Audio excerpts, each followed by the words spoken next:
I am Xerxes, the great king, king of kings, king of lands containing all kinds of men, king of this great earth, far and wide.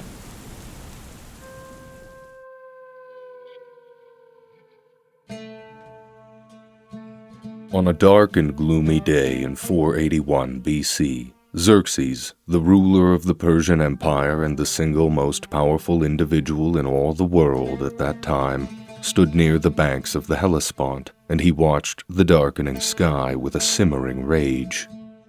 Stretching before the great king was a marvel of engineering, a pontoon bridge that spanned some 1,300 meters across the waters, connecting Asia and Europe.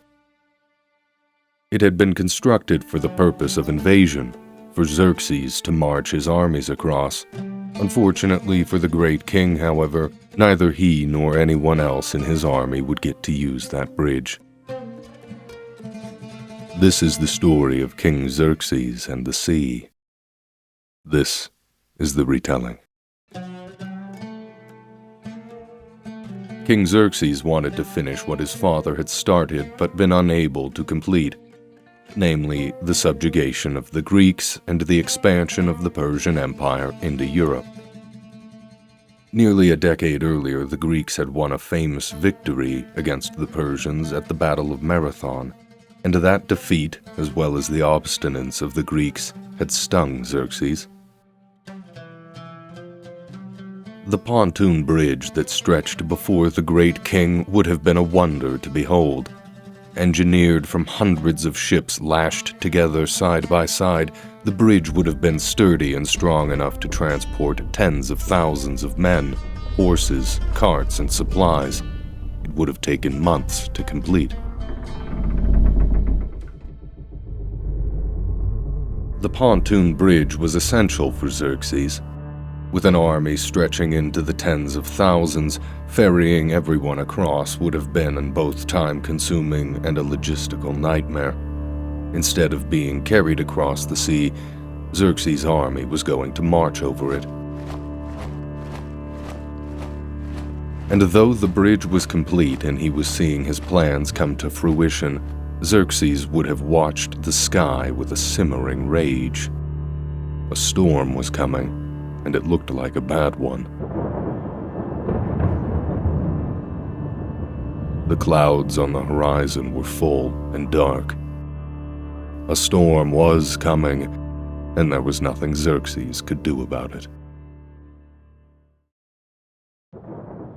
As the sky darkened and the wind began to howl, the waves of the sea began to rise. Soon it started to rain. Next, the sea was alive with the sudden storm, and the ships of the Persian pontoon bridge began to rise and fall with the churning waves. The storm intensified, and the ships began to do more than simply rise and fall with the waves. Before long, the ships of the pontoon bridge began to crash and smash into each other, splintering apart like they were made of matchsticks. The seas roared and the rain fell as gales of wind and waves tore at the pontoon bridge, smashing it to pieces. Xerxes, the king of kings and king of this great earth, would have been powerless to prevent the disaster. He could have done nothing but watch as his years of planning and preparation were swept away in a single night. The loss would have been staggering.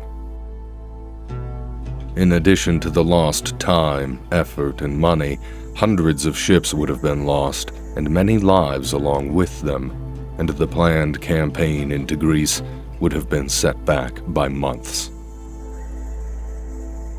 Xerxes was enraged.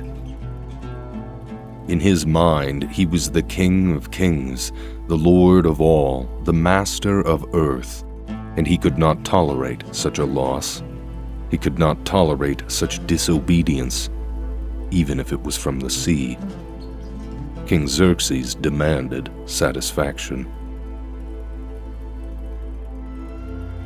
A second pontoon bridge was immediately put underway, while the engineers who designed and built the first one were put to death. Next, the great king's wrath fell on the sea itself, and he allegedly ordered the waters of the Hellespont to be lashed with whips and formally cursed and reprimanded. Shackles were then thrown into the sea to remind it of its place, subjugated beneath the might of Xerxes and the Persian Empire.